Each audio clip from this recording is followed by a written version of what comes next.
নাসির কি বলছে? বলছে এই এলাকার বিএনপির নেতারা মাফিয়া, গুন্ডা, সন্ত্রাসী। এটা সমস্যা কি কথা বলায়? বাংলাদেশে সোনার বাংলায় যারা বিএনপি আওয়ামী লীগের রাজনীতি করে ফেরেশতাকে মাফিয়া না, গুন্ডামি করে না, চাঁদাবাজি করে না, সন্ত্রাসী করে না, এরকম ফেরেশতা রাজনীতিবিদ আপনি কোথায় পাবেন?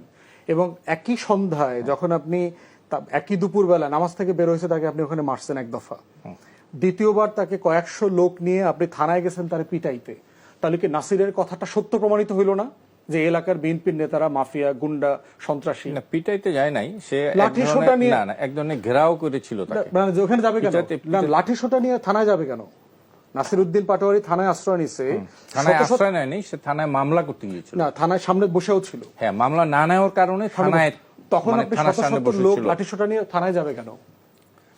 নাসির পাটোয়ারি নামাজ পড়ে মাত্র বাইর হয়েছে ওইখান থেকে, সাথে সাথে আপনি তার নেতাকর্মী থেকে আক্রমণ করলেন। 4-5টা ছেলেকে আমি রক্তাক্ত দেখলাম, ঘাড়ে, গলায়, নাক থেকে রক্ত পড়তেছে, এবং আমি ছবি দেখতেছি, এবং আমি একদম ভিডিও দেখছি কারা কারা করছে, একদম ভিডিও দেখছি ছাত্রদলের ছেলে পেলে কারা কারা আক্রমণ করছে, ডিম মারতেছে দেখলাম, তারপর লাঠি দিয়া পিটাইতেছে, সবগুলো দেখেছি।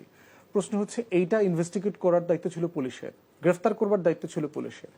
সেটা না করে পুলিশ যেটা করেছে এক্স্যাক্টলি আওয়ামী লীগের আমলে পুলিশ যা যা করতো, যে আপনার একটা ভুয়া মামলার উপরে ভিত্তি করে ভিকটিমদেরকে গ্রেফতার করছে। কি বলতেছে? হেফাজতে নেওয়া হয়েছে। এই হেফাজতে নেওয়ার গল্প তো আমরা 17 বছর ধরে শুনে আসছি, এবং এটা তো ভয়ঙ্কর গল্প।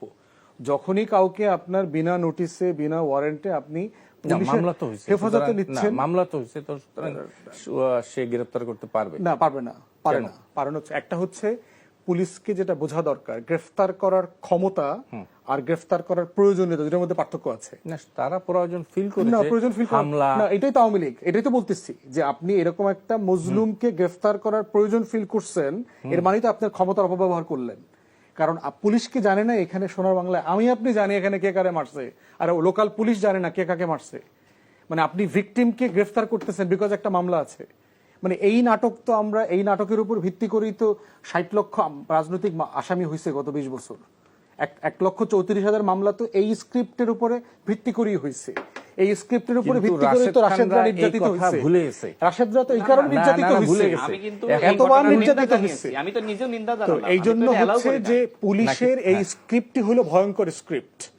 পুলিশ কেন বলছে হেফাজতে নেওয়ার পরে কোর্টে চালান দিতে হবে কেন? পুলিশের বেইল আছে না? পুলিশকে থানা থেকে জামিন দিতে পারে না? পারে। ওসি নিজের এখতিয়ার আছে।